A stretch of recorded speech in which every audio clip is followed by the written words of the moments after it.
Hey everybody, wanted to welcome you to another little video here. So what I want to do in this is basically I'm going to go over an old quiz that I've given in the past during the factoring unit. So you can see here I'm going to go through every question, show you how I do it, what was expected, what might have been tricky, what might have been something we haven't yet discussed in our summer course, but I thought we'd go through this. So let's go ahead and get started. So to start with, as always, a comic. Feel free to pause it and read it if you want.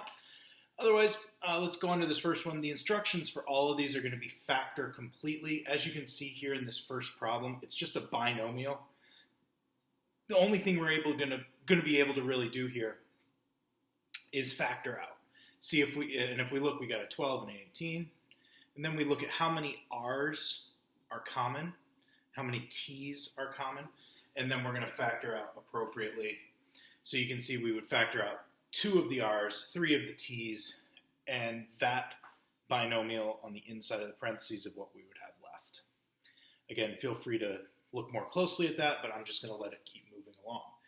The next one, we've got a trinomial here, kind of like what we did in class on Tuesday. And we can split it up, A and A. Now we're thinking, what would multiply to 48? There's a lot of options, but 12 and 4 are the ones that could give us that 8 in the middle. Next, now this looks pretty complicated, so I'm going to pause it for a second. There's a lot going on here. One thing when we look at this is we've got to remember that first step. What should we always try to do if possible? And that would be try to factor out. And if you look, 5, 5, 20, 20, 5 can factor out. What about, are there P's in common all the way through? No. What about Z's? Yeah, it does look like it. So we're going to be able to factor out a 5Z. And that's going to make the rest of it a little bit easier. It's still going to be somewhat complicated. So this is what I've got after I factor out a 5 and a Z. I've got this. And notice we have 1, 2, 3, 4 terms. So we have 4 terms left over, which is a hint that we might be able to do grouping. So what I'm going to do is I'm going to group the first 2 terms together in parentheses, and then the second 2. So I've got 2 here, I'll put parentheses around those, and 2 here. But what you want to notice is the big thing that people mess up, and that's right here. I just chopped off the negative sign from the 4. And when we talked about this in the last video, that's essentially like factoring out a negative 1. And if I factor out a negative 1, that used to be negative 4p squared. Now it's just 4p squared. So that's like factoring out a negative 1.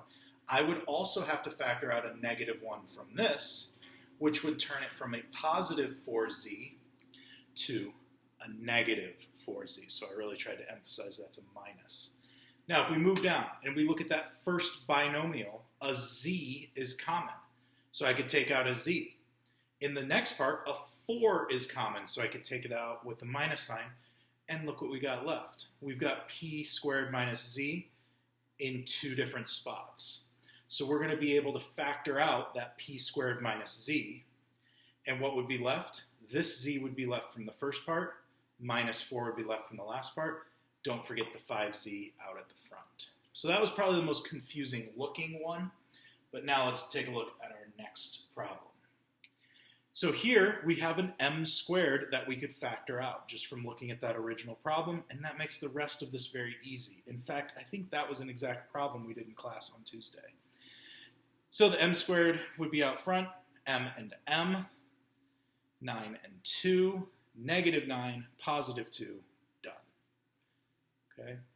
And again, I'm going pretty quickly through these, so feel free to pause as you need to and look back. Now, the next one I didn't zoom in on. I don't know why, but I can tell you what it says, and it says x squared minus 16y squared. This is a special type of problem. It's only 2 terms. We're used to this being a trinomial. But what I want to point out is at the beginning of this is x squared. So we know that would be x and x if this is going to work. At the end is 16y squared, which 16 is a perfect square. and so is y squared. And if you think about it, you could actually put in a third term in between these two, and that third term could just be 0. And the only way that you could get 0 is if you added and subtracted the same amount. So if we had x and x, and I had 4y and 4y, if one of them was negative and one of them was positive, they would cancel out and give you that original binomial. So that is a special type of question. We can talk more about that in class if you'd like me to do more examples. Number 6, factor out a 3c. This becomes much easier because you've got d squared, 25 at the end, probably 5 and 5. That makes 10. So d minus 5, d minus 5. Please notice those two are exactly the same. So I could just write 3c times d minus 5 squared. And that's the whole front page, just like that. Now, if I flip it over and we look at the back page, there's really just one idea. There's one problem on this back page, and it's a word problem. And you can see we've got a donut here. And I'll kind of paraphrase some things that it says. What it says in this, oh no, I just hit exit. Oopsies. Let's go back in. Does it start? No, of course not. Why would it start right where I stopped? That would be intelligent. So good news is I know where we were because it just was at the start of the donut problem. I hit exit again. I am on fire. And because I don't do any editing, I'm just going to keep going and I don't really care. So if you care, that's fine. There we go. This is where we just were.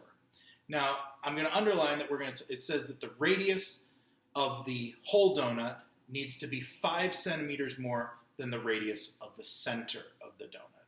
So I've written here that the radius of the center we're going to call r, and up here would have to be r plus 5 because I want it to be 5 centimeters more than the center of the donut, the whole of the donut, if you will.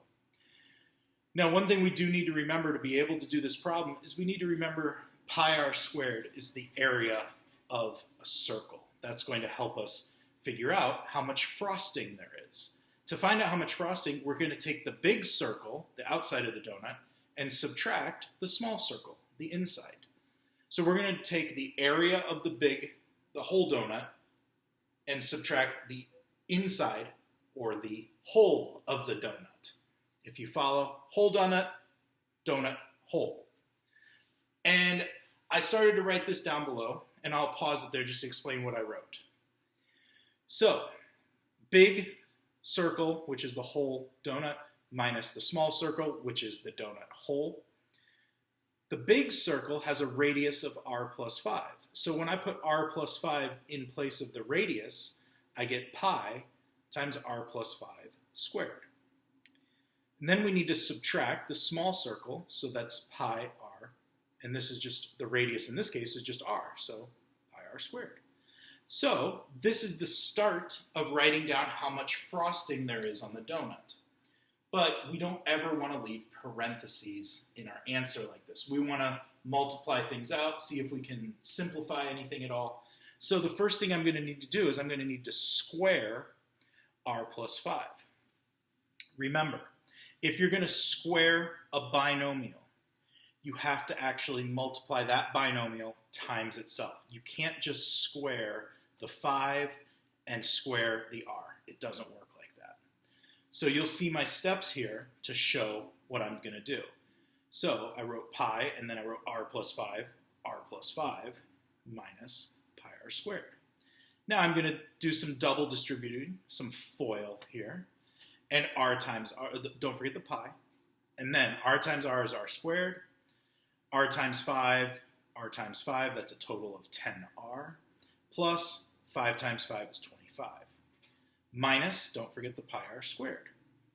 Now I need to distribute the pi into the parentheses, and if I do that, I will get pi r squared plus 10 pi r plus 25 pi, minus, don't forget to subtract the little circle, the donut hole, which is pi r squared. The nice thing is, this pi r squared minus this pi r squared cancels. The only thing that's left is that binomial, which I'll write over here just so you can see it more clearly. That answer would be 10 pi r plus 25 pi. Don't forget centimeters squared. That would be the answer for how much frosting is on the donut. Now this part says they want this answer factored. So what could I do with this binomial? Well, I could factor out 5 pi, and I'd be left with 2r plus 5. Don't forget centimeters squared because it is a word problem. So that part was just factoring out.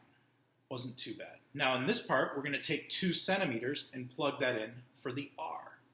If I plug 2 centimeters in for r, what will I have left? I will have 4, because 2 times 2 is 4. 4 plus 5 is 9.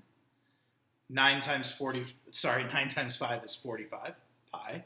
And as the instructions say, leave pi in your answer. 45 pi centimeters squared would be the final answer for how much frosting is on this donut. That's it. Have a good day. Bring questions tomorrow. Ciao.